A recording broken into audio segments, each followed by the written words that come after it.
Hi hello friends, പത്രമാറ്റ് സീരിയലിലെ അടുത്ത ആഴ്ചത്തെ വിശേഷങ്ങളിലേക്ക് എല്ലാ കൂട്ടുകാർക്കും സ്വാഗതം. നമ്മുടെ വീഡിയോ ഇഷ്ടപ്പെടുകയാണെങ്കിൽ ഒന്ന് ലൈക്ക് ചെയ്യണേ, അതുപോലെ തന്നെ ഹൈപ്പ് ചെയ്യണേ, സബ്സ്ക്രൈബ് ചെയ്ത് സപ്പോർട്ട് ചെയ്യണേ. എല്ലാവരും ആകാംക്ഷയോടുകൂടി തന്നെ കാത്തിരുന്നൊരു പ്രോമോ വിശേഷങ്ങളാണ് കേട്ടോ വന്നിരിക്കുന്നത്. നമ്മുടെ നന്ദു അബിയെ എല്ലാ തെളിവുകളുടെയും അടിസ്ഥാനത്തിൽ അറസ്റ്റ് ചെയ്യുകയാണ്. അപ്പോൾ അതിൻ്റെ ഡീറ്റെയിൽ ആയിട്ടുള്ള റിവ്യൂ ആണ് കേട്ടോ പറയുന്നത്.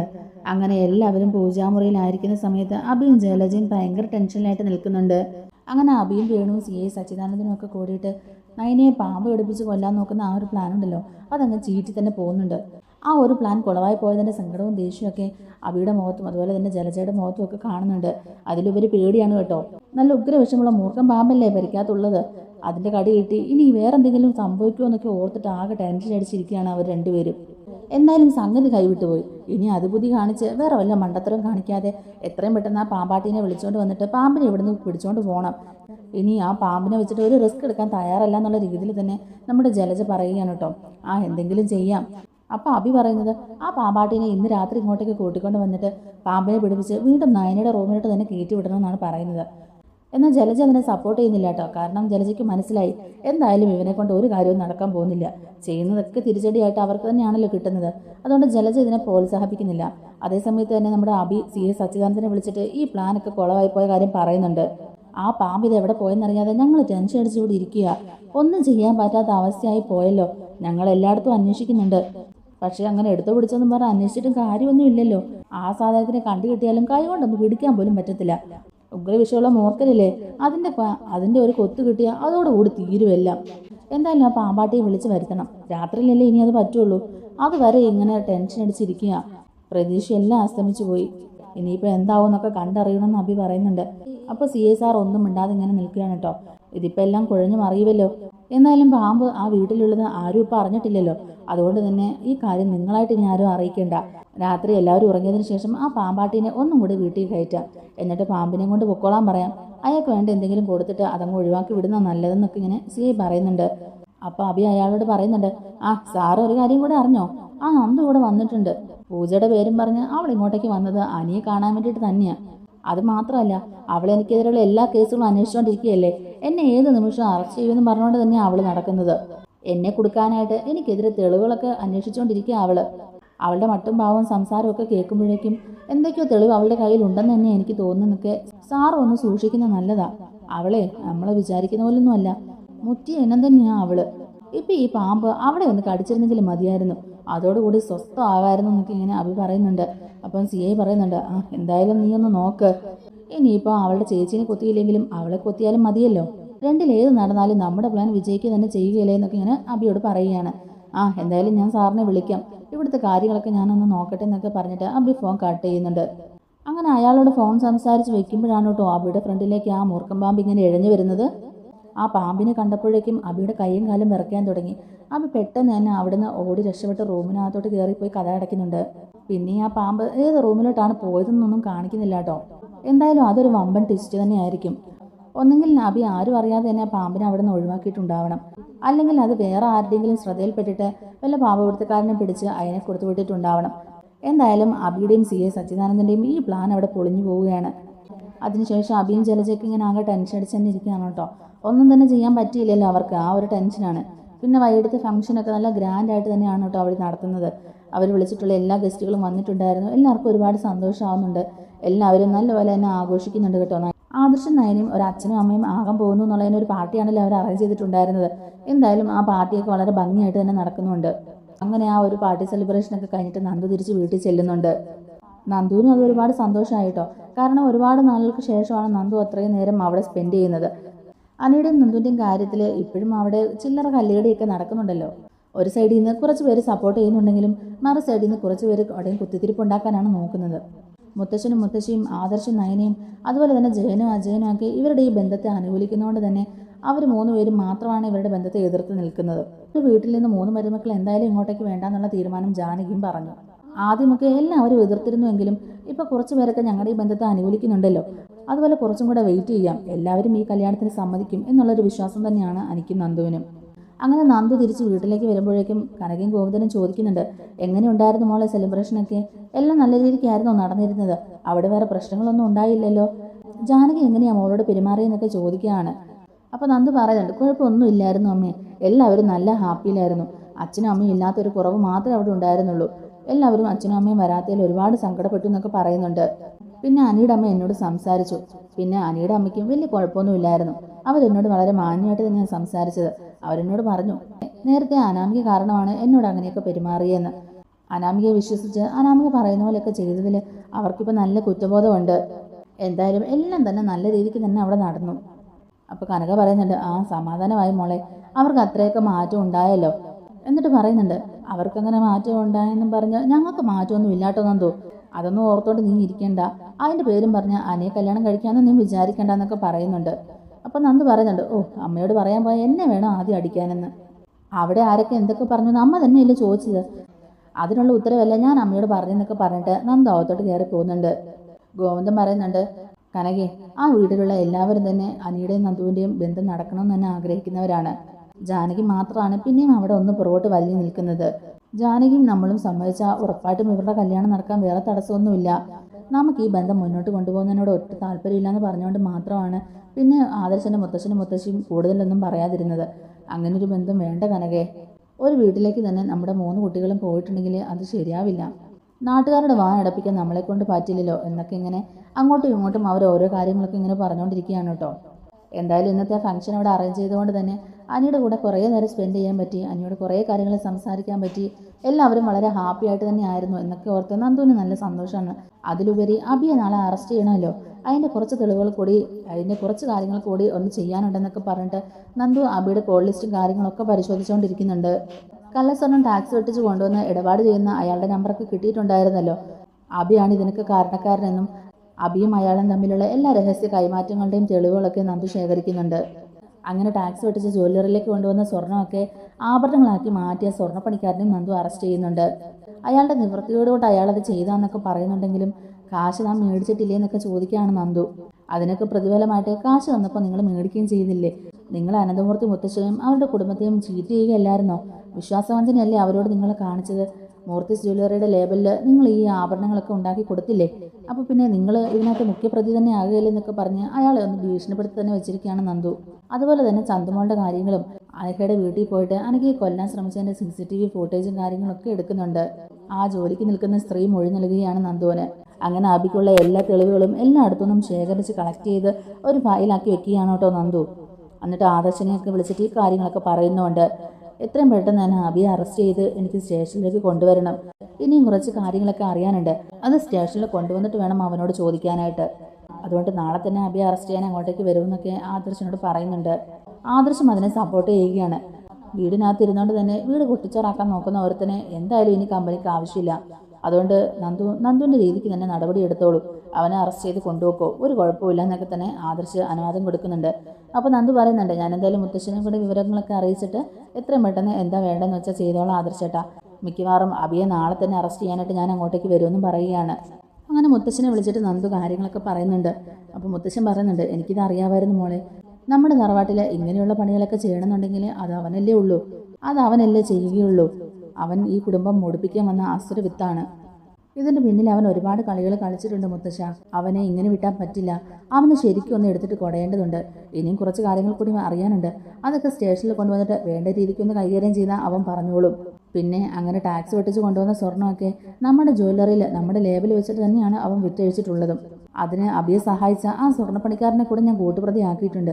അയാളിപ്പോൾ ഞാൻ കസ്റ്റഡിയിൽ എടുത്തേക്കുകയാണ്. ആ വിവരങ്ങളൊന്നും അബി ഇതുവരെ അറിഞ്ഞിട്ടില്ല. മുത്തശ്ശൻ ഇതെല്ലാം കേട്ടിട്ട് പറയുന്നുണ്ട്, അതെന്തായാലും നന്നായി മോളെ. ഇതുപോലൊരുത്തനെ ഇനി ഈ കുടുംബത്തിന് ആവശ്യമില്ല. മോളുടെ രീതിക്ക് തന്നെ നടപടി എടുത്തോ. എന്തായാലും നമ്മുടെ കുടുംബത്തിനും സ്ഥാപനങ്ങൾക്കും ചീത്തപ്പേരുണ്ടാക്കുന്ന അവനെ ഇനി ഈ സ്ഥാപനത്തിൽ തുടരാൻ ഞാൻ അനുവദിക്കില്ല. ഇന്നത്തോടു കൂടി തന്നെ അവൻ്റെ എല്ലാ തോന്നിവാസം ഞാൻ അവസാനിപ്പിക്കും. മോളുടെ ചേച്ചിയുടെ കാര്യം ഓർത്തിട്ട് മാത്രമാണ് ഞാൻ ഇത്രയും നാളും ഇതൊക്കെ ക്ഷമിച്ച് മുന്നോട്ട് പോയത്. ഇനി അതിൻ്റെ ആവശ്യമില്ലെന്നാണ് തോന്നുന്നത്. എല്ലാ സത്യങ്ങളും നവ്യ അറിയേണ്ട സമയമായിരിക്കുന്നു. അപ്പോൾ നന്ദു പറയുന്നുണ്ട്, അതേ മുത്തശ്ശ, എല്ലാ സത്യങ്ങളും ഇനി നവ്യച്ചെ അറിയണം. ഇതുപോലൊരു നീചകൻ്റെ കൂടെ എന്ത് വിശ്വാസത്തിലാണ് എൻ്റെ ചേച്ചി ജീവിക്കുന്നത്? എൻ്റെ ചേച്ചിക്കും കുഞ്ഞിനും എന്തെങ്കിലും ഒരു ആപത്ത് വന്നാലോ? ചന്തുമോളെയും ഒന്നും ചെയ്യാൻ മടിയില്ലാത്തവനാണ് ഇവൻ്റെ നിലനിൽപ്പിന് വേണ്ടിയിട്ട് ഇവൻ ആര് വേണമെങ്കിലും കൊല്ലാൻ മടിക്കില്ല. അതുകൊണ്ട് ഇവനെ എത്രയും പെട്ടെന്ന് തന്നെ അറസ്റ്റ് ചെയ്ത് ജയിലിലാക്കുന്ന നല്ലത്. പിന്നെ അവനെ കൂട്ടാനുള്ള എല്ലാ തെളിവുകളും എൻ്റെ കയ്യിലുണ്ട്. ഒന്നൊന്നായിട്ട് ഞാൻ എല്ലാ തെളിവുകളും ശേഖരിച്ച് വെച്ചിട്ടുണ്ട്. ഒരു വഴിക്കും അവൻ രക്ഷപ്പെടാൻ പോകുന്നില്ല മുത്തശ്ശ, അവനെ ഞാൻ പൂട്ടിയിരിക്കും എന്ന് തന്നെ നന്ദു പറയുന്നുണ്ട്. അതുപോലെ തന്നെ അനഘ ഇപ്പോൾ ICUവിലാണല്ലോ, അതിൻ്റെ പിന്നിലും ഇവൻ തന്നെയാണെന്ന് എനിക്ക് നല്ല സംശയമുണ്ട്. അവനെതിരെയുള്ള തെളിവുകളൊക്കെ അവൻ നശിപ്പിക്കാൻ ശ്രമിച്ചതാണ്. എന്നാൽ അവിടെ പോയി ഞാൻ അവിടുത്തെ CCTVന്ന് ഫുട്ടേജൊക്കെ എടുത്തിട്ടുണ്ട്.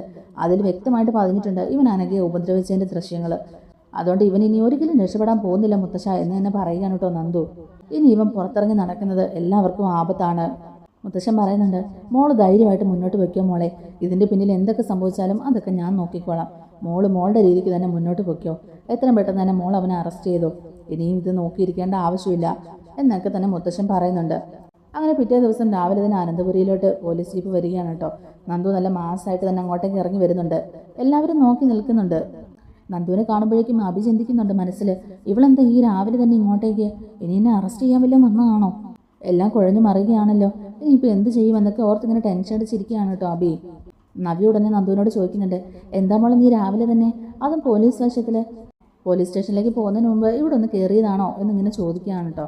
അപ്പോൾ നന്ദു പറയുന്നുണ്ട്, ചേച്ചിമാരെ കാണാനല്ല ഞാൻ വന്നത്, ഈ നിൽക്കുന്ന ഇവനെ കാണാനാണ് ഞാൻ വന്നത്. നവ്യ ചോദിക്കുകയാണ് നന്ദുവിനോട്, എന്താ നന്ദു നീ എന്താ ഇങ്ങനെയൊക്കെ സംസാരിക്കുന്നത്, അഭിനെ എന്തിനാ നീ കാണുന്നേ എന്നിങ്ങനെ ചോദിക്കുകയാണ്. അപ്പം നന്ദു പറയുന്നുണ്ട്, ചേച്ചി ഞാൻ അഭിയെ അറസ്റ്റ് ചെയ്തുകൊണ്ട് പോകാനായിട്ടാണ് വന്നതെന്ന് പറയുമ്പോഴേക്കും നവ്യക്ക് ആകെ ഷോക്കായിട്ട് നവ്യ ചോദിക്കുന്നുണ്ട്, എന്താ നീ പറയുന്നത് എന്നിങ്ങനെ ചോദിക്കുക. ചേച്ചി ഇവനൊരു പെരും കള്ളനാണ്, എല്ലാ തെളിവുകളും എൻ്റെ കൈവക്കലുണ്ട്, ഇവനെ ഞാൻ അറസ്റ്റ് ചെയ്യാൻ വേണ്ടിയിട്ടാണ് ഇപ്പം തന്നെ ഇങ്ങോട്ടേക്ക് വന്നത്. ചേച്ചിക്കറിയാത്ത ഒരുപാട് കാര്യങ്ങൾ ഇവൻ ചെയ്തു കൂട്ടിയിട്ടുണ്ട്. മൂർത്തിസ് ജ്വല്ലറിയിലെ സ്വർണ്ണങ്ങളൊക്കെ മറച്ചു വിറ്റതും കള്ളക്കടത്ത് സ്വർണം കൊണ്ടുവന്ന് മൂർത്തിസ് ജ്വല്ലറിയുടെ ലേബലിൽ വിറ്റഴിച്ചതും അങ്ങനെ കുറേ തിരിമറികൾ ജ്വല്ലറിയിൽ നടത്തുന്നതിൻ്റെ പേരിൽ ഒരു കേസ് അന്വേഷണം നടക്കുന്നുണ്ടായിരുന്നല്ലോ. ആ കേസ് അന്വേഷണം ഇപ്പം ഞാനാണ് നടത്തിയത്. ഇത്രയും നാളും ഈ കേസ് അന്വേഷിച്ചുകൊണ്ടിരുന്ന പോലീസ് ഉദ്യോഗസ്ഥരെല്ലാം ഇവൻ പൈസ കൊടുത്ത് വിലക്കെടുത്തിരിക്കുകയായിരുന്നു. അതുകൊണ്ടാണ് കേസ് അന്വേഷണം എങ്ങും എത്താതെ ഇടയിൽ നിന്നുപോയത്. ടാക്സ് വെട്ടിച്ച് കള്ളസ്വർണം കൊണ്ടുവന്ന് ആഭരണങ്ങളാക്കി മൂർത്തിസ് ജ്വല്ലറി വഴി വിറ്റതിൽ കുറച്ചധികം പൈസ തന്നെ ഇവൻ അതിൽ നിന്ന് ഉണ്ടാക്കിയിട്ടുണ്ട്. ഇവൻ ഇങ്ങനെയുള്ള പ്രവർത്തികളൊക്കെ ചെയ്തുകൊണ്ടാണ് മൂർത്തിസ് ജ്വല്ലറിക്ക് ഇപ്പോൾ ഒരു കോട്ടം തന്നെ സംഭവിച്ചത്. മുത്തശ്ശനും ആദർശേട്ടനും ഒക്കെ ഇത്ര നാളും കൊണ്ടു നടന്ന പേരും പ്രശസ്തിയൊക്കെ ഇവനാണ് ഇല്ലാതാക്കിക്കൊണ്ടിരിക്കുന്നത്. ഉടനെ നവ്യ ചോദിക്കുന്നുണ്ട്, എന്താ നന്ദു നീ പറയുന്നത്, ഇതൊക്കെ ഉള്ളത് തന്നെയാണോ? ഉടനെ അഭിയോടും ചോദിക്കുന്നുണ്ട്, എന്താടാ ഇതൊക്കെ, ഇവളീ പറയുന്നതൊക്കെ സത്യമാണോ എന്നൊക്കെ ഇങ്ങനെ ചോദിക്കുമ്പം അഭി ഇങ്ങനെ തല കുനിച്ച് നിൽക്കുന്നുണ്ട്. ഇല്ല നവ്യ, ഇതിലൊന്നും എനിക്കൊരു പങ്കുമില്ല, ഇതൊക്കെ ചുമ്മാ പറയുന്നതാണ്, നിനക്കറിയാമല്ലോ ഞാൻ അങ്ങനെയൊന്നും ചെയ്യില്ല എന്നുള്ളത്. കള്ളക്കടത്ത് സ്വർണ്ണമൊന്നും ഞാൻ കൊണ്ടുവന്നിട്ടില്ല, അല്ലറ ചില്ലറ തിരിമറികളൊക്കെ ഞാൻ നടത്തിയിട്ടുണ്ടെന്നുള്ളത് ശരിയാ, പക്ഷേ ഇതൊന്നും ഞാൻ ചെയ്തിട്ടില്ല എന്നൊക്കെ തന്നെ അഭി പറയുമ്പോഴേക്കും നന്ദു ചോദിക്കുന്നുണ്ട്, എന്തുവാടാ നീ പറഞ്ഞത്, അപ്പം നീ ഇതൊന്നും അറിഞ്ഞിട്ടില്ലല്ലേ? നീ വെറുതെ കള്ളമൊന്നും പറയണ്ട, എല്ലാ തെളിവുകളും എൻ്റെ കയ്യിലുണ്ട്, ഇതൊക്കെ ഞാൻ നവ്യച്ചിനെ ഇപ്പം തന്നെ കാണിച്ചു തരാമെന്നൊക്കെ പറഞ്ഞിട്ട് നന്ദു എല്ലാ തെളിവുകളും കാണിച്ചു കൊടുക്കുകയാണ് നവ്യയ്ക്ക്. ചേച്ചി ഇപ്പോഴും ഇയാളെ ശരിക്കും മനസ്സിലാക്കിയിട്ടില്ല, എല്ലാ കൊള്ളരുതായ്മകളും ചെയ്തിട്ട് മാനിനെ പോലെ നടക്കുക ഇയാൾ. അല്ലെങ്കിൽ തന്നെ ചേച്ചിക്ക് എന്നെ അറിഞ്ഞൂടെ? മറ്റൊരാൾ പറയുന്നത് കേട്ട് ഞാൻ എപ്പോഴെങ്കിലും നടന്നിട്ടുണ്ടോ? ഞാൻ നല്ല രീതിക്ക് അന്വേഷിച്ചിട്ട് തന്നെയാണ് അഭിയെ അറസ്റ്റ് ചെയ്തേക്കുന്നത്. ഇവനെ പോലെയുള്ള ഫ്രോഡിനെയൊക്കെ ജയിലിലിട്ട് അടയ്ക്കുക ചെയ്യേണ്ടതെന്നൊക്കെ ഇങ്ങനെ നന്ദു ദേഷ്യപ്പെട്ട് പറയുകയാണ് കേട്ടോ. അപ്പോൾ ഉടനെ നവ്യ പറയുന്നുണ്ട്, ഇല്ല ഞാൻ സമ്മതിക്കില്ല, അഭിയെ അറസ്റ്റ് ചെയ്തുകൊണ്ട് പോകാൻ ഞാൻ സമ്മതിക്കില്ല എന്ന് എന്നെ പറയുകയാണ്. സോറി ചേച്ചി, എനിക്ക് ഇവനെയും കൊണ്ട് പോയേ പറ്റുള്ളൂ, ചേച്ചി ഇതിൽ ഇടപെടണ്ടെന്നൊക്കെ നന്ദു പറയുമ്പോഴേക്കും ജലജ അങ്ങോട്ടേക്ക് വന്നിട്ട് പറയുന്നുണ്ട്, നീ എന്താടി വിചാരിച്ചത്, പെട്ടെന്ന് കയറി വന്ന് എൻ്റെ മോനെയും കൊണ്ട് അങ്ങ് പോകാമെന്ന് വിചാരിച്ചോ? അപ്പോൾ ജലജയോട് നന്ദു പറയുന്നുണ്ട്, എടി പൊടി എന്നൊന്നും എന്നെ വിളിക്കണ്ട, ഞാനൊരു SI ആണ്, സൂക്ഷിച്ചും കണ്ട് സംസാരിച്ചിട്ടെങ്കിൽ നിങ്ങളെയും കൂടെ പിടിച്ച് ഞാൻ ജയിലിലിടും എന്നൊക്കെ പറയുകയാണ്. നിങ്ങളുടെ മോൻ ചെയ്തു കൂട്ടിയ തെറ്റിനൊക്കെ വളം വെച്ച് കൊടുത്തത് നിങ്ങൾ ഒറ്റൊരുത്തിയാണ്, അതിനെ ആദ്യം അറസ്റ്റ് ചെയ്യേണ്ടത് നിങ്ങളെ തന്നെയായിരുന്നു. പക്ഷേ ഇപ്പം ഞാനത് ചെയ്യുന്നില്ല, പകരം ഞാൻ ഇവനെ അങ്ങ് കൊണ്ടുപോകുക. എല്ലാ തെളിവുകളും നിങ്ങളുടെ മകനെതിരെയാണ്, ഇത് മാത്രമല്ല വേറെ കുറച്ച് കേസുകളും കൂടി ഉണ്ട്, അതൊക്കെ ഞാൻ നിങ്ങളെ വഴി അറിയിച്ചോളാം എന്നൊക്കെ പറഞ്ഞിട്ട് ഇങ്ങോട്ട് ഇറങ്ങി വാടാന്ന് പറഞ്ഞ് അഭിയെ വലിച്ചഴിച്ചുകൊണ്ട് വരികയാണ് കേട്ടോ ജീപ്പിൻ്റെ അടുത്തേക്ക്. നവ്യ പുറകെ ചെല്ലുന്നുണ്ട് കേട്ടോ നന്ദുവിൻ്റെ കയ്യിലൊക്കെ പിടിച്ചിട്ട് ചോദിക്കുന്നുണ്ട്, നന്ദു നീ എന്താ നന്ദു ഈ കാണിക്കുന്നത്, അഭിയെ നീ കൊണ്ടുപോകല്ലെന്നൊക്കെ ഇങ്ങനെ പറയുന്നുണ്ടെങ്കിലും സോറി ചേച്ചി എനിക്കിത് ചെയ്യാതിരിക്കാൻ പറ്റില്ല, അഭിയെ എന്തായാലും എനിക്ക് സ്റ്റേഷനിലോട്ട് കൊണ്ടുപോയേ പറ്റുള്ളൂ എന്നൊക്കെ തന്നെ പറയുകയാണ് കേട്ടോ. അപ്പോൾ നവ്യ ഉടനെ മുത്തശ്ശനോട് ചോദിക്കുന്നുണ്ട്, എന്താ മുത്തശ്ശ ഇതൊക്കെ അവൾ ചെയ്യുന്നത് നിങ്ങൾ കാണുന്നില്ലേ, അഭിയെ അറസ്റ്റ് ചെയ്തുകൊണ്ട് പോകുന്ന കണ്ടിട്ട് നിങ്ങൾ എന്താ മിണ്ടാതിരിക്കുന്നതെന്നൊക്കെ ഇങ്ങനെ ചോദിക്കുകയാണ് കേട്ടോ നവ്യ. അപ്പോൾ മുത്തശ്ശൻ പറയുന്നുണ്ട്, മോളെ അറസ്റ്റ് ചെയ്തുകൊണ്ട് പോകുന്നത് മോളുടെ അനിയത്തി നന്ദു തന്നെയല്ലേ, അവൾ സത്യസന്ധമായിട്ട് ജോലി ചെയ്യുന്ന ഒരു പോലീസ് ഓഫീസറാണ്, അവള് നേരായ മാർഗത്തിൽ തന്നെ ഈ കേസ് അന്വേഷിച്ചിട്ട് അബിയാണ് ഇതിൽ കുറ്റക്കാരനെന്ന് കണ്ടുപിടിച്ചിരിക്കുകയാണ്. അപ്പോൾ പിന്നെ അവൾക്ക് അവളുടെ ഡ്യൂട്ടി ചെയ്തല്ലേ പറ്റുള്ളൂ. അബി അറസ്റ്റ് ചെയ്തിട്ട് പോയല്ലേ പറ്റുള്ളൂ എന്നൊക്കെ തന്നെ പറയുകയാണ് കേട്ടോ മുത്തശ്ശനും. അത് കേൾക്കുമ്പോൾ നവ്യക്ക് ദേഷ്യം വരികയാണ്. ഇത് കേൾക്കുമ്പോൾ നവ്യക്ക് ദേഷ്യമാണ് കേട്ടോ വരുന്നത്. മുത്തശ്ശൻ പറയുന്നുണ്ട്, നിന്റെ ഭർത്താവ് ചെയ്ത തെറ്റിനാണ് അവനെ അറസ്റ്റ് ചെയ്തുകൊണ്ട് പോകുന്നത്. കുറേ ദിവസമായിട്ട് ഇവൻ്റെ പിന്നാലെ തന്നെയായിരുന്നു നന്ദു. അവനെതിരെയുള്ള എല്ലാ തെളിവുകളും ആ കുട്ടിയുടെ കയ്യിലുണ്ട്. എന്തായാലും ഒരു തെളിവില്ലാതെ ഒരാൾ അറസ്റ്റ് ചെയ്തുകൊണ്ട് പോകാൻ പറ്റില്ലല്ലോ മോളെ. മോളിതിൽ ഇടപെടാതിരിക്കുന്ന നല്ലത്. അവൻ ചെയ്ത തെറ്റിനുള്ള ശിക്ഷയല്ലേ അവൻ അനുഭവിക്കുന്നത്. മോള് അത് അവൻ അനുഭവിച്ചേ മതിയാവുള്ളൂ എന്നൊക്കെ തന്നെ മുത്തശ്ശൻ പറയുന്നുണ്ട്. നവ്യക്ക് ദേഷ്യവും സങ്കടമൊക്കെ വരുന്നുണ്ട് കേട്ടോ. നവ്യ കരഞ്ഞോണ്ട് അങ്ങനെ മിണ്ടാതെ നിൽക്കുന്നുണ്ട്. അതേസമയത്ത് നന്ദു അവിടെ നിന്ന് കോൺസ്റ്റബിൾസിനോട് ഇവനെ പിടിച്ച് കയറ്റുന്നൊക്കെ പറഞ്ഞിട്ട് ദേഷ്യപ്പെട്ട് അവനെ വണ്ടിയിലോട്ട് കയറ്റുകയാണ്. നവ്യ പറയുന്നുണ്ട്, നന്ദു എടി മോളെ, നീ അങ്ങനൊന്നും ചെയ്യല്ലേ. ഞാൻ നിന്റെ സ്വന്തം ചേച്ചിയല്ലേ. അബി എൻ്റെ ഭർത്താവല്ലേടി. അവനെ അറസ്റ്റ് ചെയ്തുകൊണ്ട് പോയാൽ എൻ്റെ ജീവിതം ഇല്ലാതായി പോകുന്നത്. നീ എന്നെ ഓർത്തിട്ടെങ്കിലും ഇങ്ങനൊരു കാര്യം ചെയ്യരുതെന്നൊക്കെ പറയുമ്പോഴേക്കും, ചേച്ചി നിയമത്തിന് മുമ്പിൽ എനിക്ക് ഒരു ബന്ധവുമില്ല. ചേച്ചിയെന്നോ അനിയത്തിയെന്നോ അമ്മയെന്നോ അച്ഛനെന്നോ അങ്ങനെ ഒരു ബന്ധവും ഞാൻ നോക്കാറില്ല. ആര് തെറ്റ് ചെയ്താലും ആ തെറ്റ് ചെയ്തവരെ ഞാൻ അറസ്റ്റ് ചെയ്യും. ഞാൻ അങ്ങനെ ഒരു പ്രതിജ്ഞ എടുത്തിട്ട് തന്നെയാണ് ചേച്ചി പോലീസ് യൂണിഫോം ഇട്ടത്. ചേച്ചി എന്നെ വഴി തടയരുത്. ഇവനെപ്പോലെ ഒരു ഫ്രോഡിൻ്റെ കൂടെ ജീവിക്കുന്നതിൽ നല്ലത് ചേച്ചി വീട്ടിൽ വന്ന് നിൽക്കുന്നതെന്നൊക്കെ പറഞ്ഞിട്ട് നന്ദു അവനെയും കൂട്ടിയിട്ട് സ്റ്റേഷനിലോട്ട് പോവുകയാണ്. നവ്യ അവിടെ കിടന്ന് അലറി വിളിച്ച് കരയുന്നൊക്കെ ഉണ്ടെങ്കിലും ഒരു രക്ഷയില്ല. നന്ദു ആ സമയം കൊണ്ട് തന്നെ അഭിയും കൂട്ടിയിട്ട് പോയി കഴിഞ്ഞു. എല്ലാവരും നോക്കി നിന്നോ? മറ്റാർക്കെങ്കിലും ഈ അവസ്ഥയെങ്കിലും എല്ലാവരും ഇങ്ങനെ നോക്കി നിൽക്കുമായിരുന്നോ? ആദർശേട്ടൻ ചെയ്ത പോലെ ഒരു തെറ്റൊന്നും എൻ്റെ ഭർത്താവ് എന്തായാലും ചെയ്തിട്ടില്ലല്ലോ. എൻ്റെ അനിയത്തിയുടെ ജീവിതം ഇല്ലാതാക്കിയിട്ടല്ലേ അയാൾ മാനിനെ പോലെ ചമഞ്ഞ് നടക്കുന്നത്.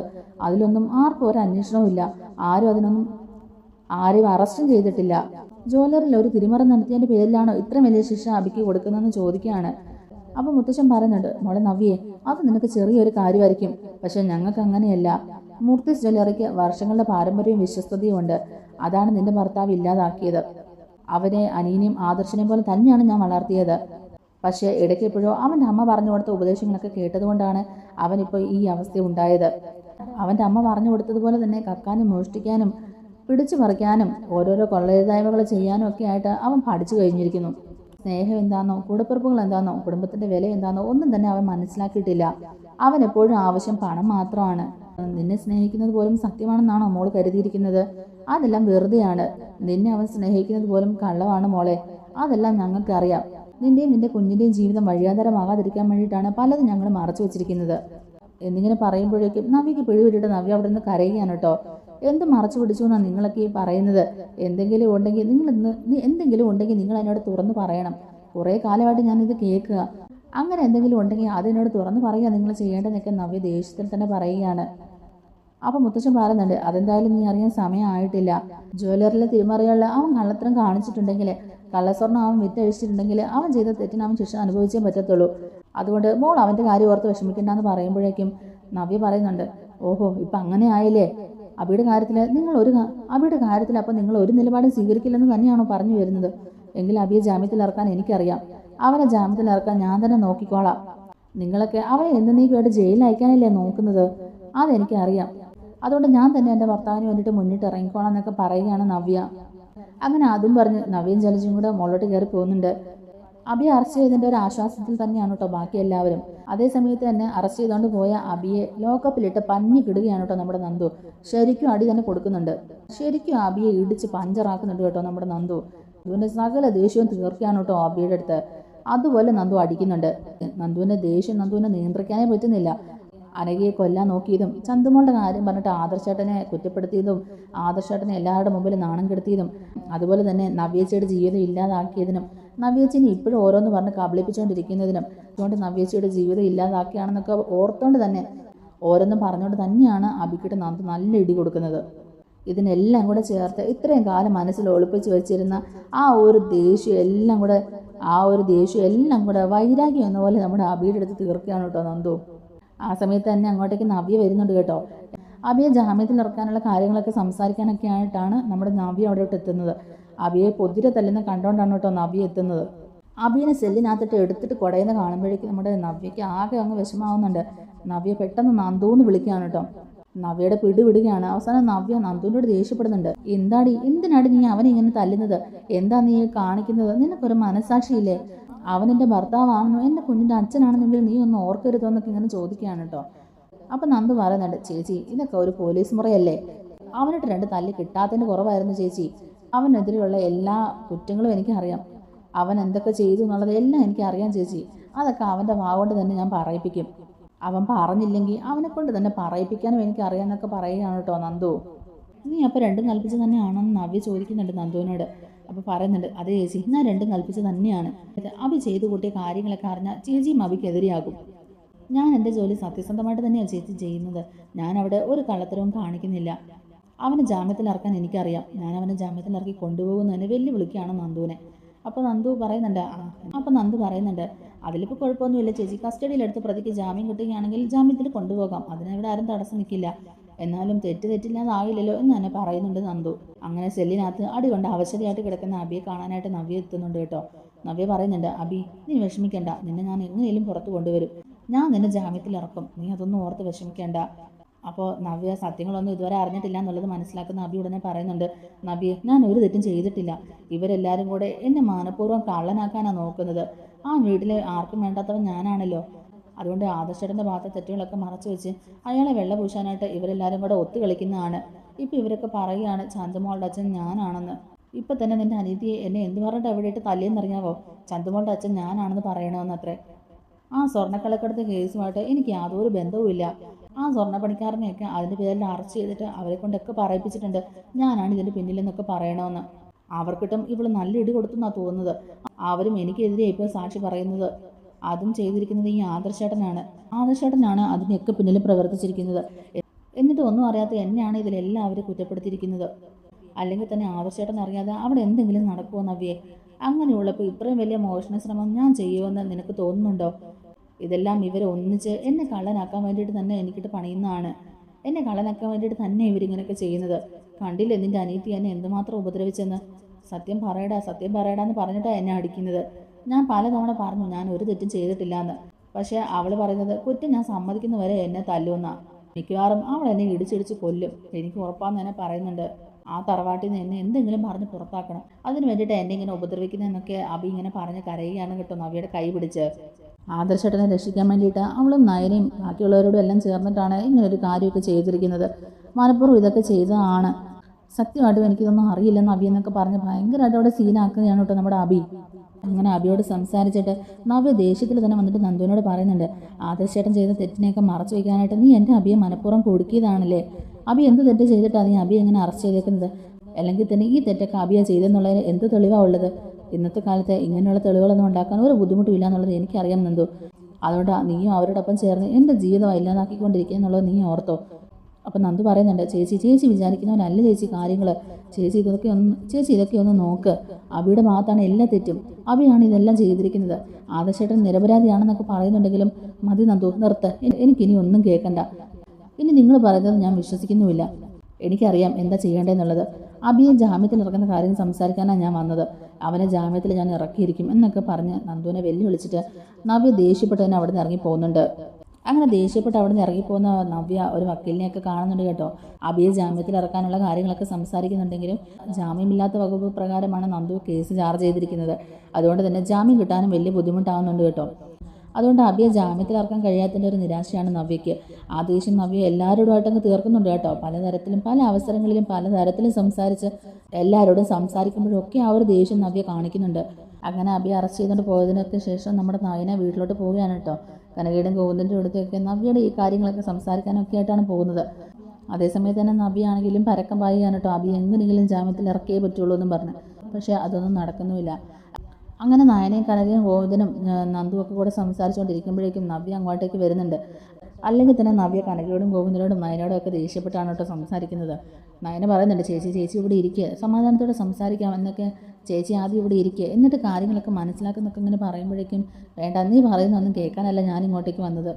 എല്ലാത്തിനും നീ ഒറ്റ ഒരാളെ കാരണക്കാരി. നിൻ്റെ ഭർത്താവിനെ രക്ഷിക്കാൻ വേണ്ടിയിട്ട് നീ ചെയ്ത പണിയല്ലേ ഇതൊക്കെ എന്നൊക്കെ ഇങ്ങനെ ചോദിക്കുമ്പോഴേക്കും എൻ്റെ ഭർത്താവിനെ രക്ഷിക്കാനോ ചേച്ചി അങ്ങനെയാണോ കരുതിയിരിക്കുന്നത്? കരുതിയെന്നല്ലടി, സത്യം അതാണെന്നുള്ളത് എനിക്കറിയാമെന്ന് പറയുകയാണ് കേട്ടോ നവ്യ. അബി എന്നോട് എല്ലാം പറഞ്ഞു.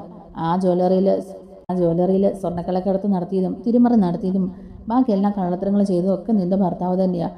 എന്നിട്ട് അതെല്ലാം കൂടെ എൻ്റെ ഹബിയുടെ തലയിൽ വെച്ച് കെട്ടുകയായിരുന്നു അല്ലേ എന്നിങ്ങനെ പറയുമ്പോഴേക്കും നയനെ നന്ദു ഒക്കെ പരസ്പരം നോക്കിയാണ് കേട്ടോ. അബി പിന്നെയും ഇങ്ങനെയുള്ള കള്ളത്തരങ്ങളാണല്ലോ നവ്യയോട് പറഞ്ഞു കൊടുത്തോണ്ടിരിക്കുന്നത്. നിന്റെ ഭർത്താവ് അതുപോലൊരു തെറ്റ് ചെയ്തിട്ട് പോലും ആ വീട്ടിൽ ആർക്കും ഒരു കുഴപ്പമില്ലായിരുന്നു. വിവാഹത്തിന് മുമ്പ് ഒരു കൊച്ചിനെ ഉണ്ടാക്കിയിട്ട് പോലും അതാർക്കും ഒന്നും പറയാനുമില്ല. എൻ്റെ അബിയുടെ ഭാഗത്തുനിന്ന് ചെറിയ എന്തെങ്കിലും തെറ്റ് സംഭവിച്ചാൽ പോലും അതും പൊക്കി പിടിച്ചുകൊണ്ട് എല്ലാവരും വരും. ആ കിളവൻ സഹിതം ഇപ്പം എല്ലാവരും കൂടി എൻ്റെ ഭർത്താവിനെ ജയിലിനകത്താക്കിയില്ലേ.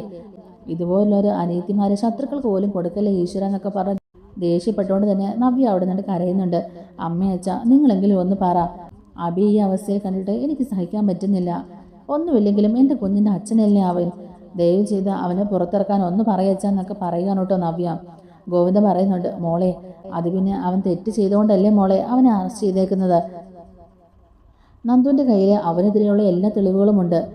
ഞങ്ങളത് കണ്ടതാ. ആ കള്ളക്കടത്ത് സ്വർണം കൊണ്ടുവന്ന ആളും അത് ആഭരണങ്ങളാക്കി ജ്വല്ലറിൽ വിറ്റഴിച്ച ആൾക്കാരെയും എല്ലാവരെയും കണ്ടെത്തി കഴിഞ്ഞു. എല്ലാവരെയും അറസ്റ്റ് ചെയ്തിട്ടുമുണ്ട്. അതിനൊക്കെ ഇടയിൽ മാസ്റ്റർ പ്ലാൻ ചെയ്തത് നിന്റെ അബി തന്നെയല്ലേ. അവരും അബിയും തമ്മിൽ നടത്തിയിട്ടുള്ള എല്ലാ ഇടപാടുകളുടെയും തെളിവുകൾ എൻ്റെ കയ്യിലുണ്ട് ചേച്ചി എന്ന് നന്ദു പറയുന്നുണ്ട്. അബി ചേച്ചിയെ തെറ്റിദ്ധരിപ്പിച്ചിരിക്കുന്നതാണ്. ശരിക്കും പറഞ്ഞാൽ അബിയാണ് ഈ കള്ളത്തരങ്ങളെല്ലാം ചെയ്തിട്ടുള്ളത്. എല്ലാ തെളിവുകളുടെയും അടിസ്ഥാനത്തിൽ മാത്രമാണ് ഞാൻ അബിയെ അറസ്റ്റ് ചെയ്തേക്കുന്നത്. അല്ലാതെ ഇതൊന്നും കള്ളത്തെളിവുകളല്ല ചേച്ചി. ചേച്ചി ഇനിയെങ്കിലും ഒന്ന് വിശ്വസിക്കുക. അവൻ പറയുന്നതൊക്കെ കള്ളത്തരമാണെന്നൊക്കെ പറയുന്നുണ്ടെങ്കിലും നവ്യ പൊട്ടിത്തെറിച്ചുകൊണ്ട് തന്നെ പറയുന്നുണ്ട്, ഓഹോ അപ്പം അച്ഛനും അമ്മയും ഇവരുടെ കൂട്ടത്തിൽ തന്നെയാണല്ലേ. എല്ലാവരും കൊള്ളാം. അല്ലെങ്കിലും അങ്ങനെയാണല്ലോ. പണ്ട് മുതലേ ഈ വേർതിരിവ് അവനോട് കാണിക്കാറുണ്ടായിരുന്നല്ലോ. ഇവിടെയും അങ്ങനെ തന്നെ ആയിരുന്നല്ലോ. എന്നോട് പണ്ട് മുതലേ നിങ്ങൾക്ക് ഇച്ചിരി ഇഷ്ടക്കുറവുണ്ടായിരുന്നല്ലോ. ഇപ്പം എനിക്കെല്ലാം മനസ്സിലായി. എനിക്കിപ്പോൾ എല്ലാവരും ശരിക്കും മനസ്സിലായി എന്നൊക്കെ പറഞ്ഞ് ദേഷ്യപ്പെട്ടുകൊണ്ട് തന്നെ നവ്യ അവിടെ നിന്ന് ഇറങ്ങി പോകുന്നുണ്ട്. അതോടുകൂടി നവ്യയുടെ പഴയ സ്വഭാവം നവ്യ പുറത്തെടുക്കുകയാണ് കേട്ടോ.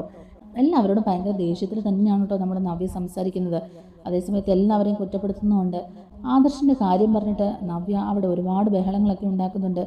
അതേസമയത്ത് തന്നെ നമ്മുടെ ജലജയാണെങ്കിലും നവ്യ ഇടപെട്ടാൽ മാത്രമേ ഇനി തൻ്റെ മോനെ ഇറക്കാൻ പറ്റത്തുള്ളൂ എന്ന് മനസ്സിലാക്കിയിട്ട് നവ്യയ്ക്ക് തന്നെ പിന്നെയും ഓരോ കാര്യങ്ങൾ ഇങ്ങനെ വിഷം കുത്തിവെക്കുന്ന പോലെ പറഞ്ഞുകൊണ്ടിരിക്കുകയാണ്. പണ്ട് മുതലേ അവനോട് ഈ വേർതിരിപ്പുണ്ടായിരുന്നു. ഇപ്പം കണ്ടില്ലേ, എൻ്റെ മോനെ ജയിലിനകത്താക്കി. നിനക്കിപ്പോൾ എല്ലാം മനസ്സിലാവുന്നുണ്ടല്ലോ.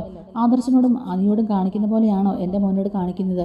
ഇത് ഇങ്ങനെയുള്ള കാര്യങ്ങളൊക്കെ ചെയ്യുന്നതുകൊണ്ടാണ് അവരോട് ഞങ്ങൾക്ക് ഇത്രയും ശത്രുതയും വെറുപ്പും ഒക്കെ ആയതെന്നൊക്കെ പറഞ്ഞ് നവ്യനെ അവരുടെ സൈഡിലോട്ട് തന്നെ അങ്ങ് ആക്കുകയാണ് കേട്ടോ നമ്മുടെ ജലജ.